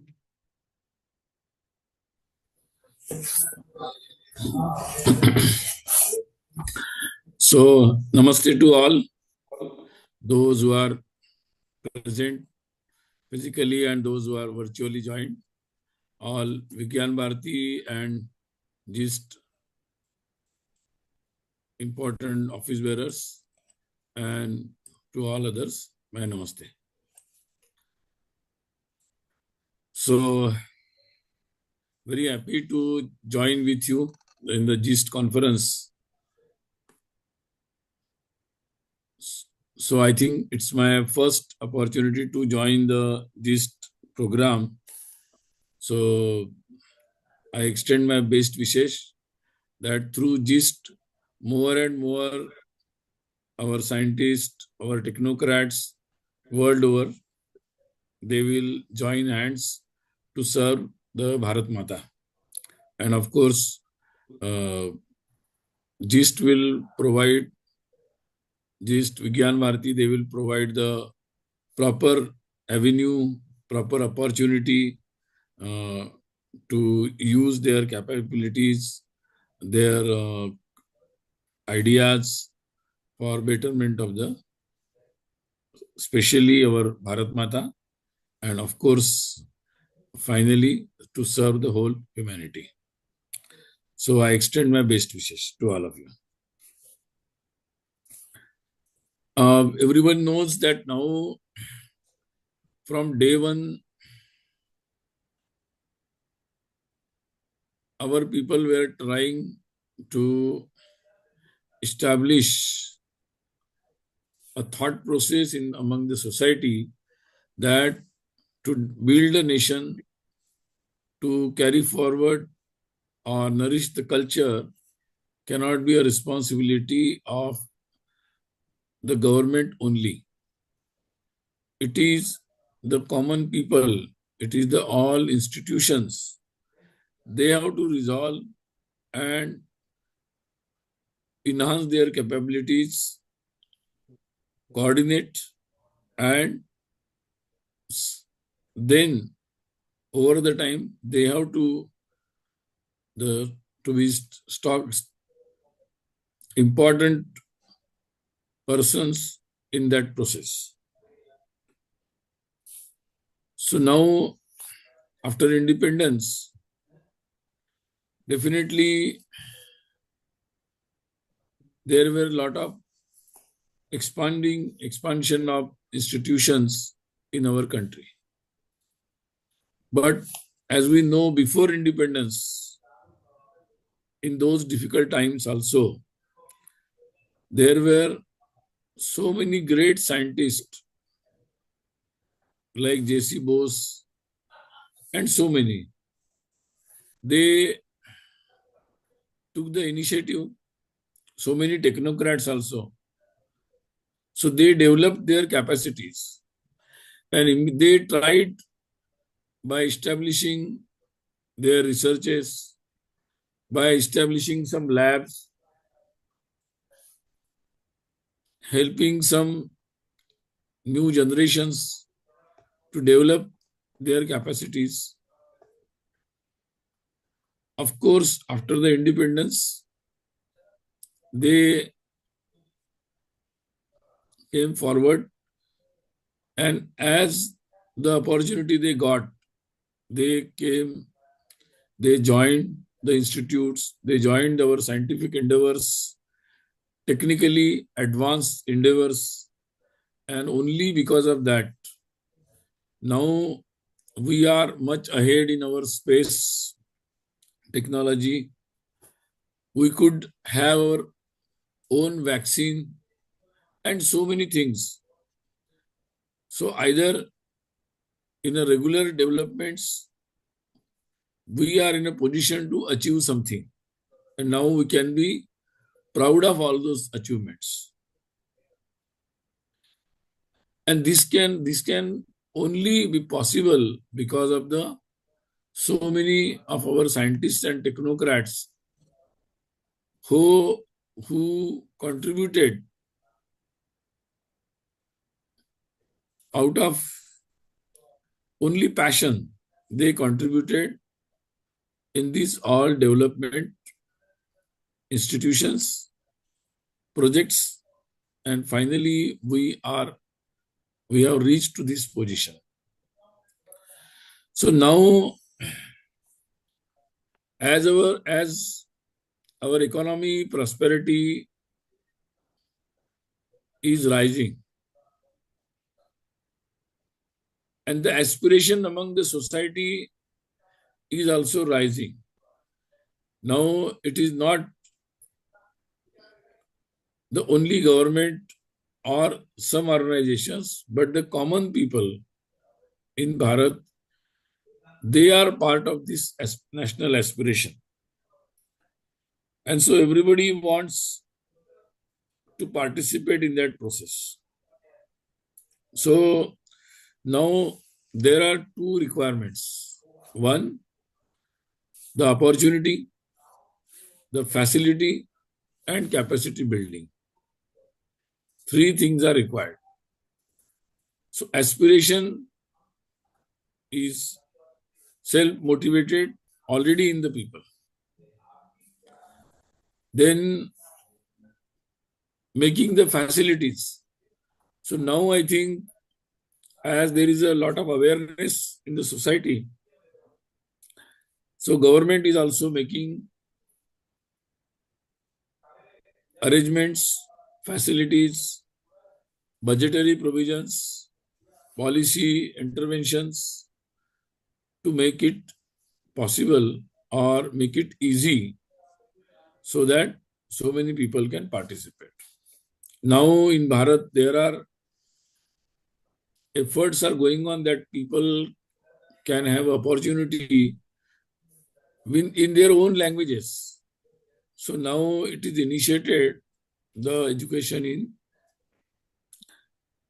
all Bharatiya languages for all scientific and technical and medical education. So I think it may take some time, 8-10 years, but after that we may have such type of brilliant people who may be very great in their science and technical knowledge, and they may be very fluent using different type of languages simultaneously. So they will be the asset for our overall development. Then third thing is the exposure. So for that, or capacity building. So I think for that, specifically, our scientific and technical people world over, especially in America, they can contribute very well. So by providing the ideas, by participating in the capacity building, and some of you may join hands directly in the projects or endeavors in Bharat. But on regular basis, there is a need of more and more exchanges. As earlier Yeloji Rao and Vivekananda ji mentioned, if it goes in our mind that how we can contribute, then I think we will have different type of ideas. We can guide, we can skill the people, we can jointly experiment the things, the new things.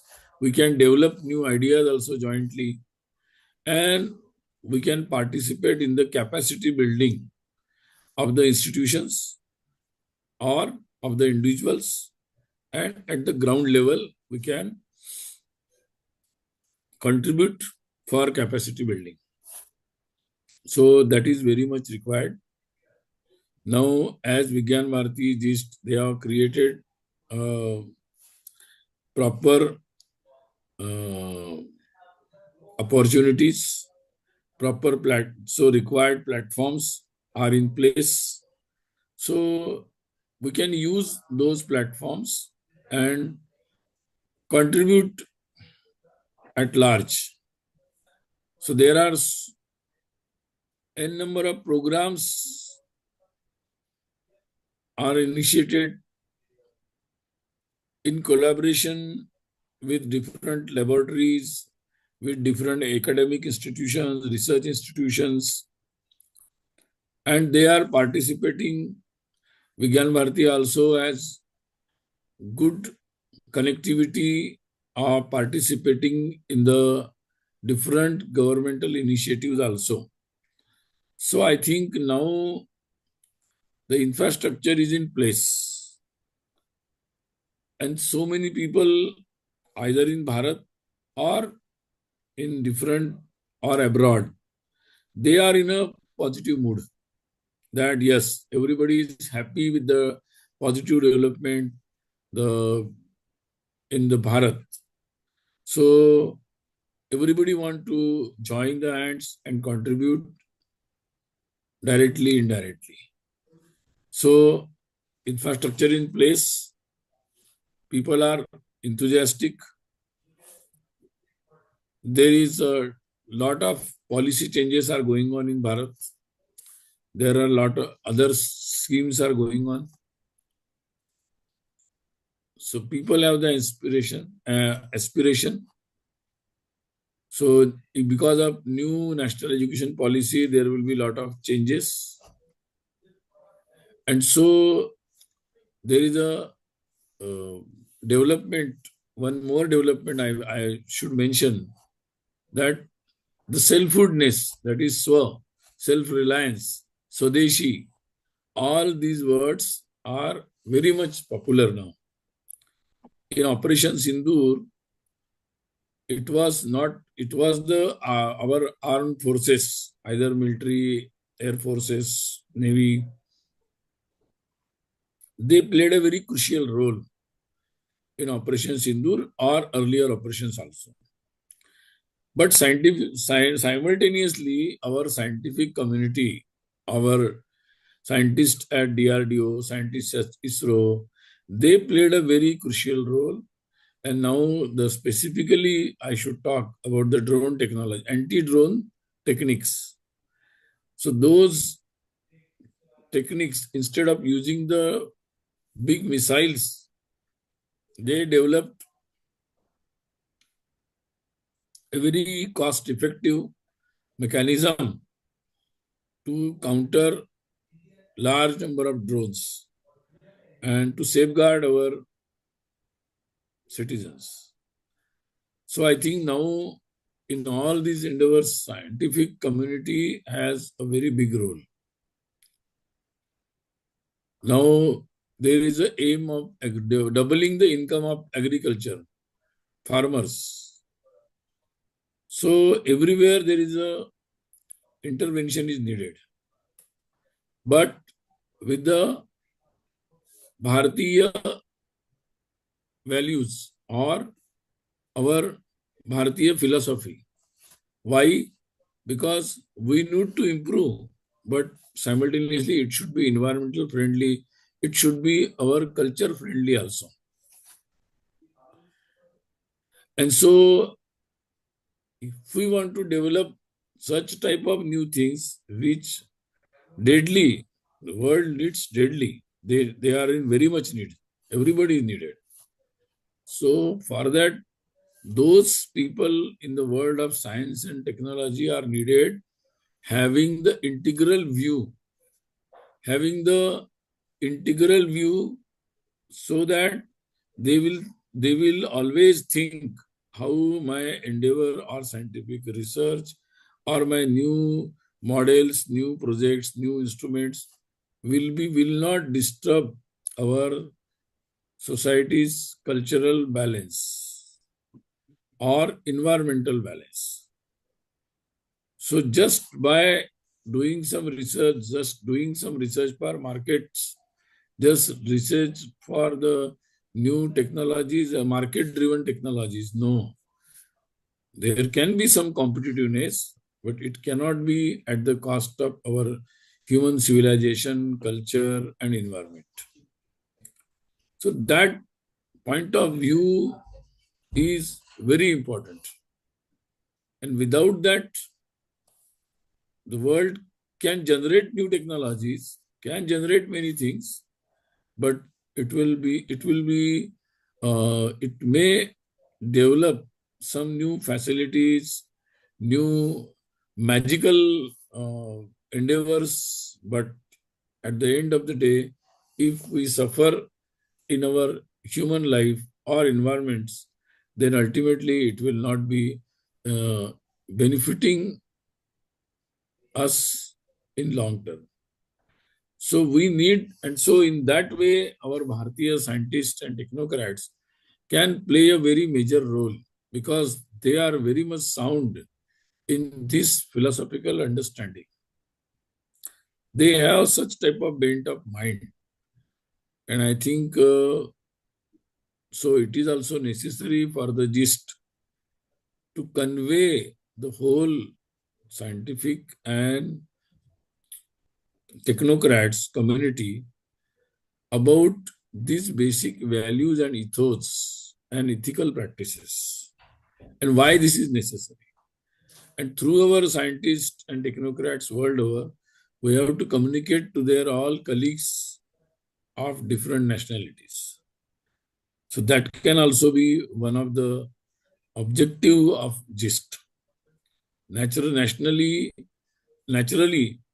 they will have interaction. They will be visiting Bharat. They will be visiting the different institutions. They will be intervening or helping in policies, shaping the policies, shaping the different projects, schemes, and of course, in all they can help in new ideas after analyzing our needs. So I think all these new things which are very much needed can only be the initiatives of such minds which are very much rooted in our Hindu values. So such type of people will be much more in demand in coming future. So I think the Vigyan Bharati and its inspired GIST can play a very important role. They can be a major instrument in this process.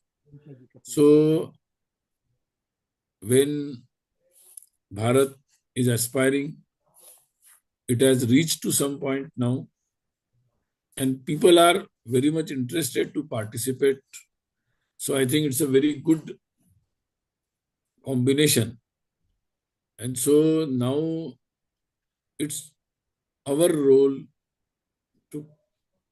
to how we can engage all those people. So I think in a gist, it is a major task how to engage this such type of scientists and scientific community and technocrats. So there can be many ways. This team can explore all those opportunities by discussing with the Vigyan Bharati Karyakartas. So how they can explore all those things in Bharat, in different institutions, in governmental mechanism, in academic institutions, and there are 19 verticals. Apart from this, there are 18 more verticals which are there in place inspired by Vigyan Bharati. And every vertical has their own reach, as Vivekananda Pai explained. So they have the reach in different type of communities, institutions, or in different grounds. And apart from that, there are other organizations inspired by RSS in different fields. So there can be, Vigyan Bharati can explore more and more opportunities for the people, those who are living world over but our people in scientific and technocrats. So their energies and their capacities and their enthusiasm can be used in a way for the capacity building or development process. And simultaneously, they will also get the opportunity to serve the Bharat Mata. So I think Vigyan Bharati and GIST can be a bridge for this. And those who are already working in some institutions in Bharat, through our GIST, they can get the opportunity to see, to visit, to explore the newer and newer ideas, new experiments, or new endeavors world over through our GIST community. So I think it will be a win-win situation, and ultimately it will help the development process of Bharat and at the end the whole world. So I think now in this when GIST was formed, it was the imagination or it was the thought. But now after so many years, the actual situation is changed positively, more and more positively. So now it is not just to some experimental experiments, but now practically we can go at large or at the higher level, and broadly we can do much more things.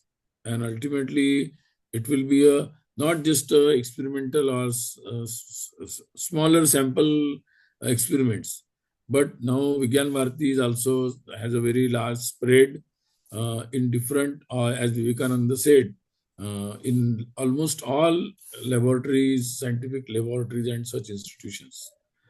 And so now I think there is a need for, they will also expand the team in Bharat, and GIST also now working in some countries. They can also expand to different continents, and from there we can pick some new Karyakartas, and I think it will be a need of ours. So we can go in that way. So I think it's a very good opportunity, and we are lucky that everyone, those who wanted to serve the Bharat Mata, but finding or searching the opportunities, but now I think the scene is changed. Now in all fields, there are some forums which were initiated as an idea for long years back. But now we are at this juncture, these all forums like this, they will help for realizing these ideas. So I think I extend my best wishes to all of you that as the whole, mainly the scientists and technocrats from US, they gathered for this convention. And of course, definitely through this convention and through all deliberations for 2 days, you will explore the different sectors, different opportunities, and plan accordingly. So, whatever, I think Vigyan Bharati people are also here. So, you can plan accordingly how to uh, engage or how to create the required platforms. And so, I extend my best wishes to all of you, and for this 2 days convention, and whatever you plan for the next endeavors. Namaste. Thank you very much, Sunil, for guiding our thoughts and inspiring us to work better for society. So connecting science for society and having better impact. We'll keep looking towards you for better guidance. I'll request Manisha ji to talk about new initiative we started recently for next gen scholars. In Bharat, we did young professional or young researchers. In America, we started next gen scholars, especially for school goers and undergraduates. So, Manisha ji, requesting you to talk about that initiative a bit.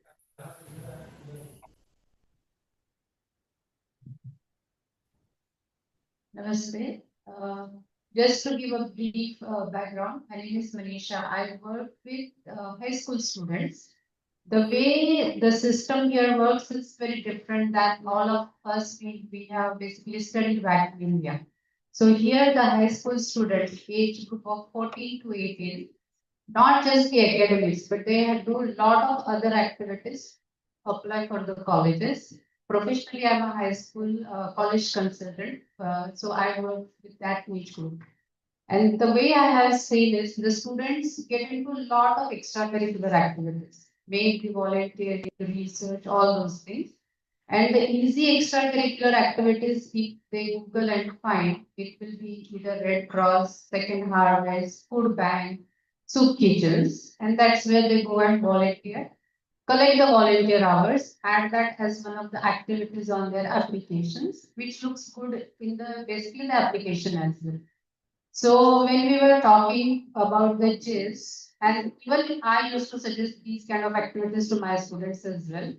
Slowly, what I started to realize, unless and until if you just tell them that, hey, come and volunteer here, they will not find any value addition into it. So as in this transactional world, they need to have some gain to participate somewhere, right? So the gain for student is, okay, you come and volunteer with the GIST or you do some research or summer program with GIST. In the process, you will learn something, but you get to put that activity on your application. So once you put in the terminology that they understand, then the response changes from the students. In the process, definitely they will learn some of the things. So this is just a brief background. So we had a pilot project in 2024 where 7 students joined our summer internship program for 10 weeks. Just came up with some of the topics, almost nutrition 360, 10 to 12 topics were given to students and asked them that you guys can pick any 2 or 3 topics, do a research on it, and at the end of your 10 weeks, you do a poster presentation. So in the process, they learned, they interacted with the, basically they did a lot of Google research, all those things. And every week there was a coordinated sessions as well. It was not like, okay, this is your topic, run with it for 10 weeks. So every week we had a sync of meetings with the students, the experts came, talk to them. A lot of brainstorming has happened. And then at the end, we did the poster presentation. These were some of the topics we have given in 2024 and 2025 as well. 2024, 7 students were there, all were high school students. In 2025, pilot plus 1 kind of a program, we had a pre-med student who was a coordinator for those high school students as well. And she also participated in the program. All the students who participate in this initiative, mainly their aspirations are to get into the biological sciences as their undergrad majors. So they may want to get into pre-med, into med, or anything into the biological sciences research area. So if at an early or an impressionable age, they get the insight into one of these topics, in the long run, it will be very helpful for them. And that's the idea behind collaborating with GIST and starting this Next Gen Scholar program. Anything, questions? Okay, or yes. Anything I'll just basically. How one can get into contact with the summer internship? Is there any website the student prospective student can get into?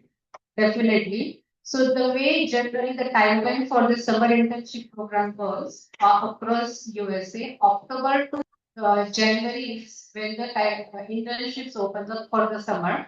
Students generally start looking for summer internships during their October month, like October itself. So basically, as of today, all the high school student must be googling what I can do during this summer. So again, this year we are a little late, Yanuji, from the GIST side to launch our program. So I would say by tomorrow we should have some points and we should add at least 20 more points here, bullet points, so that students can, or you can ask them what they would like to research, and that will be helpful. The flyer will be there. I would say by tomorrow we'll see some flyer and some website where students can go and start registering themselves. At least a Google form will be there.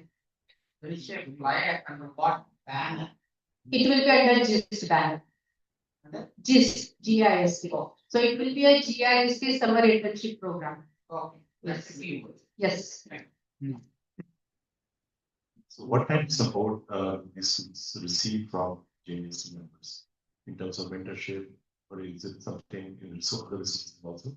Yes, so generally most of the time it is left up to the students to go and explore, but the weekly sync-ups are there with the mentors and experts. So this year we experimented a little bit that apart from the given topics, we invited guests, doctors or something, like maybe a cancer specialist, or doctor in some other domain, maybe allopathy or somewhere, so that it is little enticing for the students, because eventually they are going to learn into the mainstream media as well.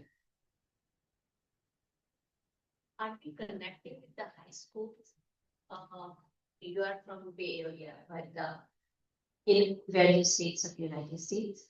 And how probably this year we will try to push this through the high school, since it's an unpaid volunteer program. Then it's easy to connect with the high schools. So this year we'll try to push the flyers through the high schools as well. Bay Area, it's a little hard to push, but I have my students from different school districts, so there we'll try and see if we can scale it up at least up to 20, 25, 30 students this year. So you start the process of searching or applying for this internship starts from October. When is the deadline? So deadline generally, the October is like a very earliest start of the program. By February, most of the students will log in their summer internships or summer program. That's what they will do. Thank you. Thank you very much. And the most one more question.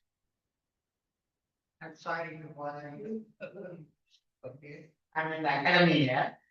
Students always keep coming to me. They find something, some internship program. Okay. Suppose I tell them, go to the website, GIST summer internship, you should get the details.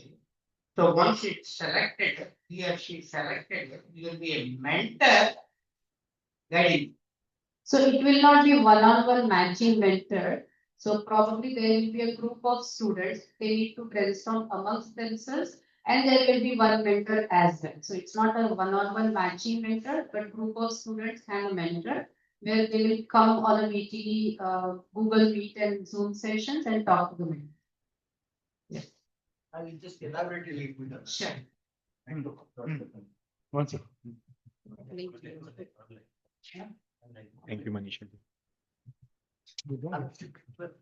Manisha. this mentorship program is something like planting a seed in their minds. So is it one-on-one? Partly yes. Is it not one-on-one? That's also partly yes. What we do is we schedule 1 to 1.5 hours. They have picked the topic of their class. They do research and they come and share. There will be 2 questions for them. Did they learn something unique that they have never learned in the past because of their own research? And typically they'll highlight some of the learnings. Second is what is the challenge, and whether they have any other question. So they want to understand the next step, what exactly they need to, they will get.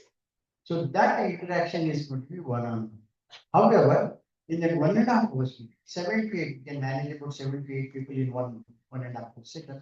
So it'll work people. So that is how it is going. This time, last year I was alone. This year, 20 joined me, so it was easier. Next year, more people join, we can get more number of people. That's what Dr. Rao joined. You're nominating him? Yes. Then you can nominate Chase Lion.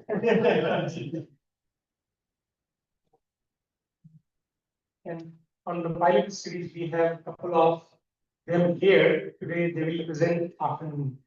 So they will learn how to present them on Indian Scientists. They are here with that work. Good luck after lunch, we'll have presentations. Thank you. So with that, we are now on break of between sessions. Before we go to break, I request. Just one thing for Sure. for the next session, but you complete it and then. For the break, Illuji will explain about brainstorming session, and Arun will also explain about what we do.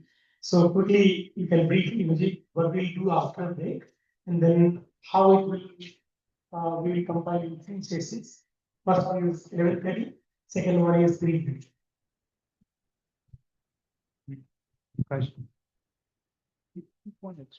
So behind you there are 2 sheets and there are 6 categories, and your name is already there. So you have freedom to go to that session, and you don't have freedom to go to any other session. So the group moderators are also identified. So what exactly is going to happen is, our say, all of us wish to express our opinion. So if you are in, let's say, artificial intelligence, you will take some post-it notepad, and you can put your idea. What is that? What is my wish list? One post-it note, we have only 1 minute. After that, about 10 minutes, the moderator will ask you to stick your ideas into the wall. But at that time, you need to figure out yourself how all these ideas will converge into different themes. Individual ideas coming into convergence into different themes. So for that, you have to go around and read and then reorganize the post-it notes so that the themes will be. The third question is, you are going to deliberate on those themes. Within the themes, what is that we want to do? What is that this particular initiative is going to be useful and helpful? For engagement. This is for generally all the verticals, except for 2 verticals. One is Nutrition 360, another vertical is NGO. They are interconnected. If Nutrition 360 is a campaign to increase the awareness about what is positive nutrition, it is a movement. What is that I want to see? What is that? The resources, content, we need to push for the awareness. The Nutrition 360 team will individually, independent ideas in each post-it note will put it, and later they will also converge. The themes will come. Once the themes comes, then it comes, how are we going to age appropriate? Different age groups for different nutrition, different awareness, different content, so we need to figure it out. The fourth part of that is, what are the formats? Is it audio? Is it video? Is it a presentation? Is it a poster? All those things you have to discuss. Now comes interesting for NGOs. NGOs, they will host 1.5 hour session between 11:30 to 1.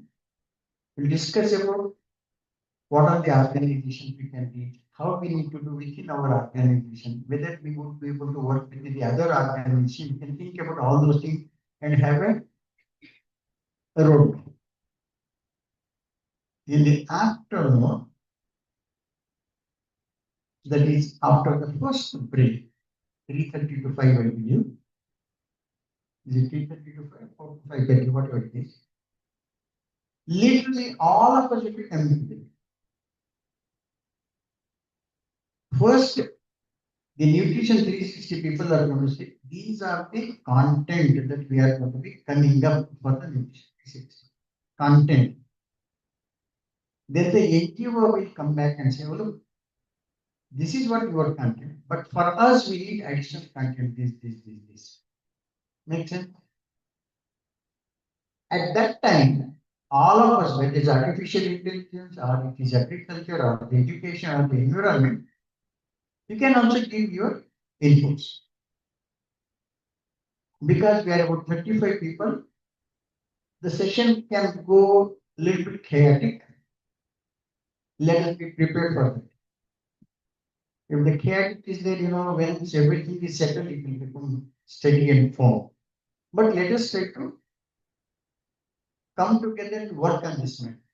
So in summary, individual ideas will convert into themes, then the details within the themes will merge, then the content development will happen in the last session, and we will align ourselves in terms of what is available, what is required, and how we fill up the gap. So if you do this much today, it will be wonderful. But why are we doing this? Why do we want to finish this today? Because some of us from this audience, we are also going to Ayurveda conference in Orlando in November 17th. In that conference, from the nutrition 360 point of view, what is the involvement of Ayurveda community has to be spent very clearly. So that next 1, 2, 3, 4 years, this awareness campaign can go smoothly. That's a bigger picture. I think I'll stop here. If you have, yeah. So 11:30, this will be one group. 11:50, the NGO will sit in one group. Artificial intelligence will sit in one group. Agriculture education will sit in one group. Then what is the other one? Networking with the organization, you will also sit with one. And within the education, when you agree, you can discuss that one. Is that clear? So there, same. So the parallel session will be in different rooms. 2 groups will be here. We'll do partition here. We have live oak, the office room, there main office, live oak and persimmon. 2 groups will be there. And there is a chapel of house where 5th group. 2 plus 2 plus 1. 5 groups. So I'm coming on it. So here, NGO and Nutrition 360 will be here. Live oak, agriculture and environment. And the persimmon next gen scholar. What is this? AI in chat. AI group in chat. And we will let you know where and how to go. So 11:30 to 1. We'll have a brainstorming session. 2 groups will be here, NGO and Nutrition 360. Live oak, agriculture and environment. And persimmon, we have next gen scholars. And chapel, we have AI. Now we have chai, parley, and fruits are here. Just 1 second. One before. Okay. The one thing I needed. Everyone has the notepad and the pen also you have. So on that, on the blank page, write your name.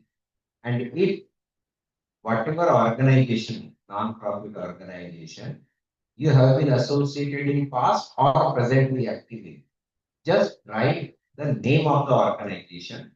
Second thing you write about it is whether it is a specific city only or state or national or global. If it is city, state, then mention the name.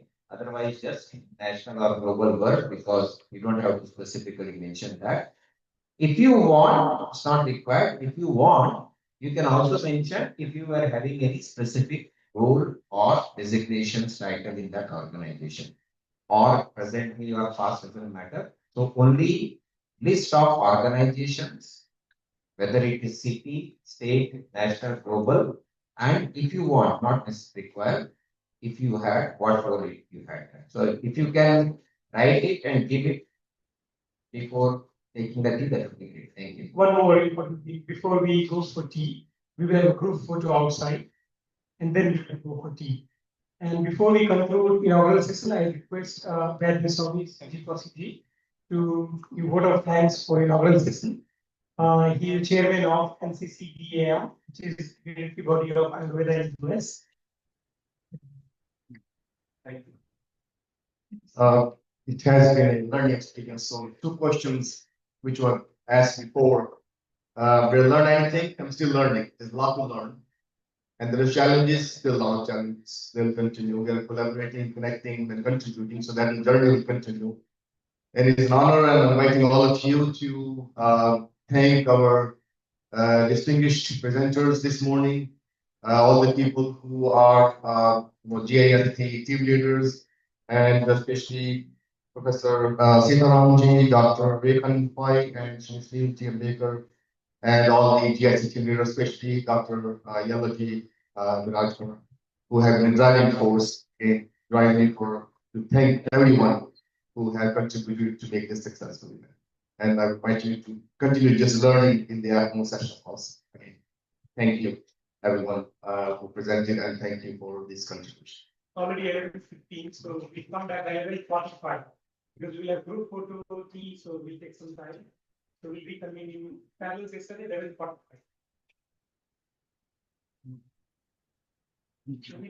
We'll go to group photo first outside their office, and then we'll